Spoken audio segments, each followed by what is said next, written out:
75-day hard challenge is not about getting yoked. It's No. It's about yoking your mind. It's about doing the work. It's about continuing. It's about starting over when you fuck up and forget to take a picture. Right? Right, but I can Life still is do a the mental 75 game. hard challenge on yoke on steroids. We vastly disagree. We vastly disagree. I think cheating the process. I believe cheating the process will eventually hurt your mental state. That's what I think. Okay. I think eventually you will learn that, oh, it's okay to cut corners. And do you want to teach your kid that it's okay to cut corners? Really? That's what we want to teach kids today? Okay.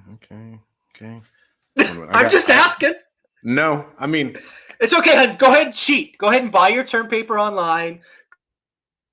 I mean, that's the only way. Go ahead and cheat on it. Just copy and change the name. Go ahead. That's the only way I got through summer college. I was at home. It was awful. I'm just asking what you want your kid to learn. You are a dad. You have a wonderful child. Do you just want to teach them how to be the best cheater in the world?